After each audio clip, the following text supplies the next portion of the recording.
Traverse complete. 3, 2, 1, activate. Once upon a time, there was a boy named Code Lightfall who was very, very shy.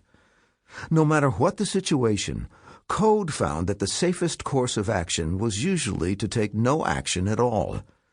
Instead, he preferred to simply imagine all of the possible outcomes right up until one of them happened. It didn't help that his name was, well, weird. When Code asked his parents where it came from, they would only say that it was special. Code's name had been passed down through the Lightfall family for generations, but it sure hadn't made it any easier to make friends. The problem was that the name Code rhymed with too many regrettable words such as toad, load, and a la mode. Since Code was skinny and bashful and had a funny name, he had learned that it was better to stay away from other kids, especially the bigger ones. Over the years, he had become an expert at keeping his head down and his mouth shut. On this particular day, Code was sitting alone in his typical spot in the front row of the school bus. He pushed his unruly black hair away from his eyes and stared out the open window. The air outside was muggy and heavy. Heat lightning flickered silently inside bruised clouds, but no rain fell. All around him, the other kids were talking and joking and jumping around in the seats. With every deep rumble of thunder, they squealed and laughed. But Code was quiet, as usual. This was the last field trip on the last day of 6th grade. A minute later, the bus skidded to a stop in a dusty parking lot. The instant the bus door wheezed open, Code ducked down the steps and out. There weren't many places to go on field trips where Code was from, and he had been to this one many times. Mech Mound. Code was standing at the foot of a hilly pyramid that rose majestically from the Great Plains of eastern Oklahoma. Code had read that the mounds were built thousands of years before the Egyptian pyramids and had once been covered with temples and fortresses. But those were all gone.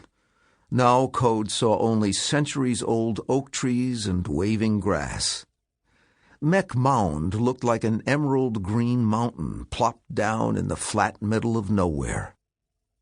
Up until last summer, the mounds had been Code's favorite place in the world because he used to visit them with his grandfather. John Lightfall was a quiet Cherokee man who often had a sly smile on his face, as if he knew the punchline to the world's greatest joke. The two of them would walk the mound together, not talking much, just exploring. The place didn't attract many visitors, but Code always felt as if he were being watched.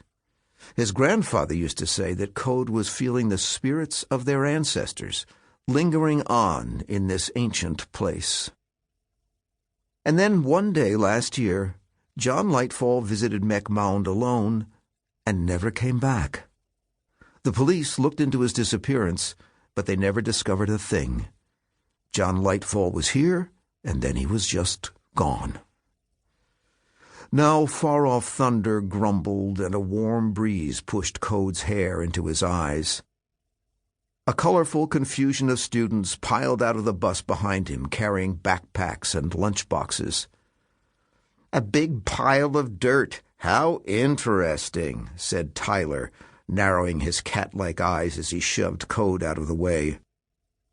From the corner of his eye, Code saw Hazel emerge from the bus. She was lanky and had chewed fingernails, and the sun always seemed to be in her hair. Once during recess, he had watched her catch a bee in her hands and then let it go. He remembered being impressed that she wasn't even a little bit afraid of getting stung. Even though they'd been in school together since kindergarten, the two had never been able to look at each other. Their eyes always seemed to slide away like butter on a hot pan. Today was no different.